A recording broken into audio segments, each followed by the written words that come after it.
Isang job order na naman ang binigay sa atin mga kabayan. So nag-report sa atin si second engineer na wala daw outboard ang kanyang GS pump or yung ating tinatawag na general service pump. So possible sinabi niyang biglang nawala ang outboard.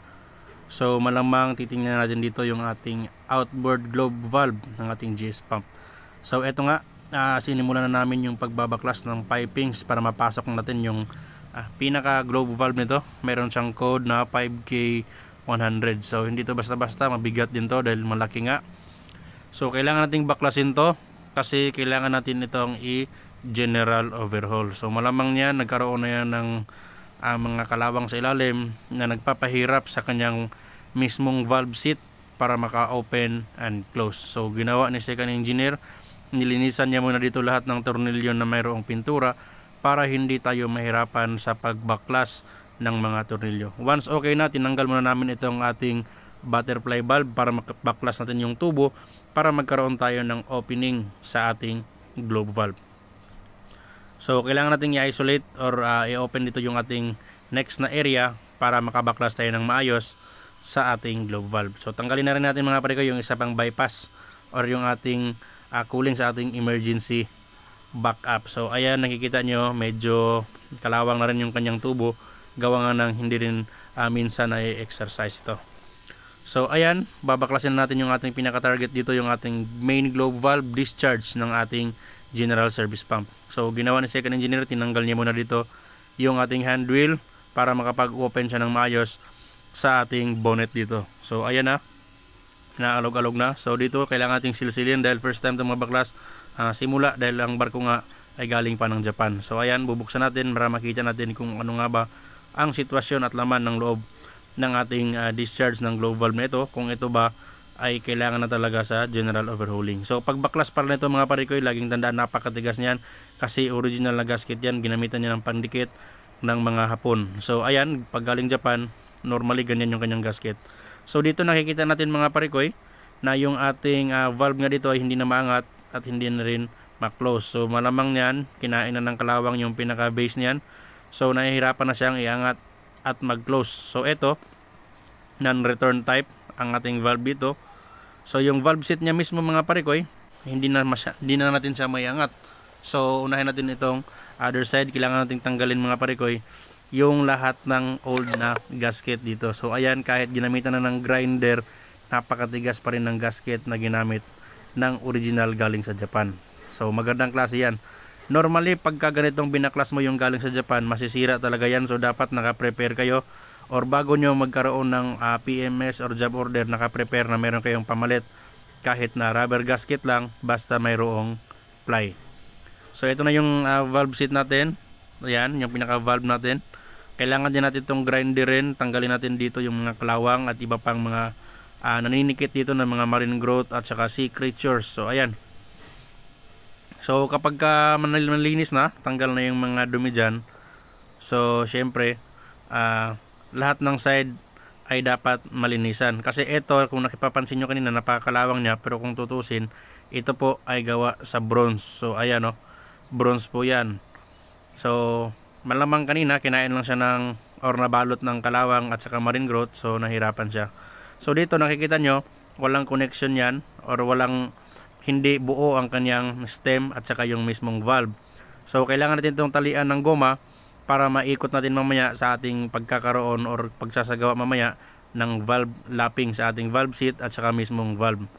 So ayan, kailangan mong tatalian ng goma to para maiikot mo siya kasabay ng ating valve stem. Kasi nga ang design na ito ay gawa siya as non-return type.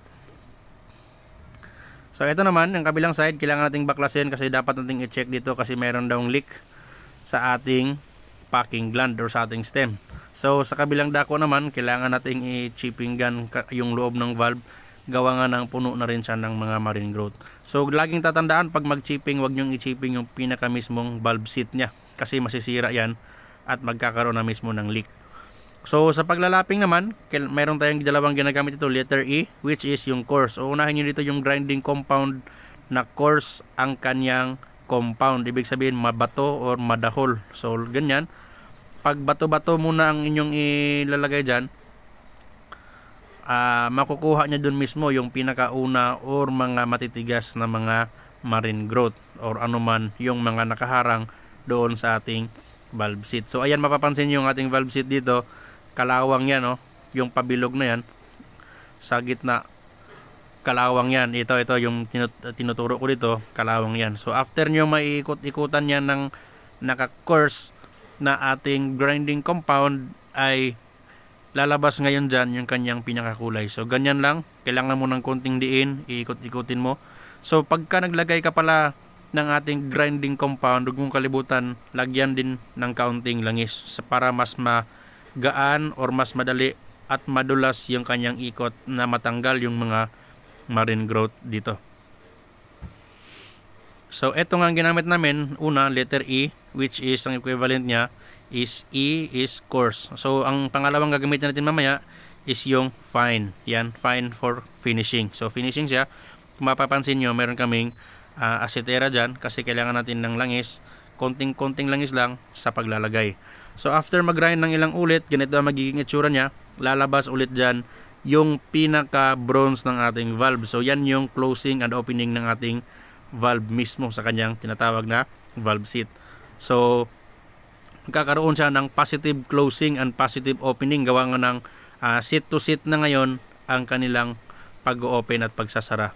So dito naman sa kabilang side, tinanggalan namin dito yung luma niya na packing gland, gawa nga ng may leaking din. So nalutong nga siya. So probably hindi na siya, kahit anong higpit mo, magkakaroon pa rin ng leak yan. So walang problema, meron tayong spare sa barko.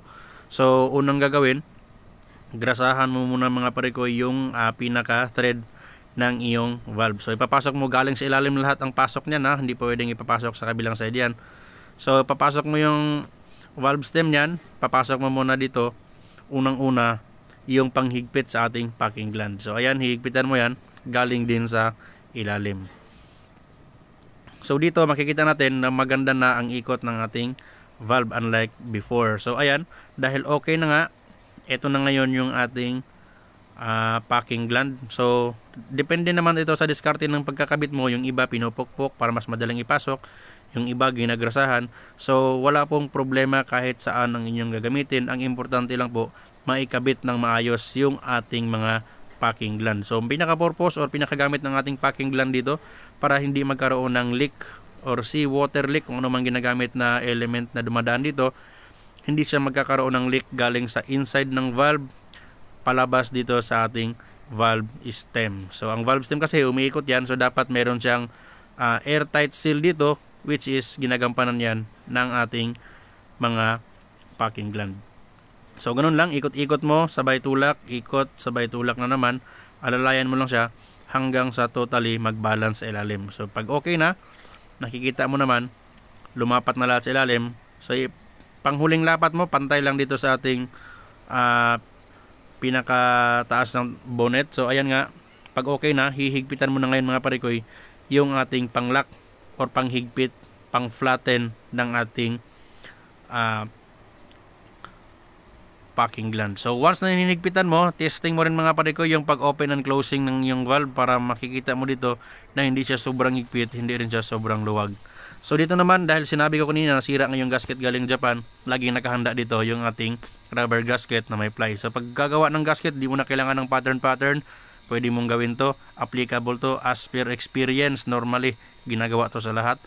So ganyan lang, i-pattern mo yung gasket mo dyan, ipako mo ngayon dito yung mga tornilyo, tsaka hihimas-himasin mo lang yan na magkakaroon siya ng lata doon sa ating original na kinopyahan. So ganyan, katingin ngayon may pattern na yan, gugupitin mo na lang, makikita mo mayroong mga ply.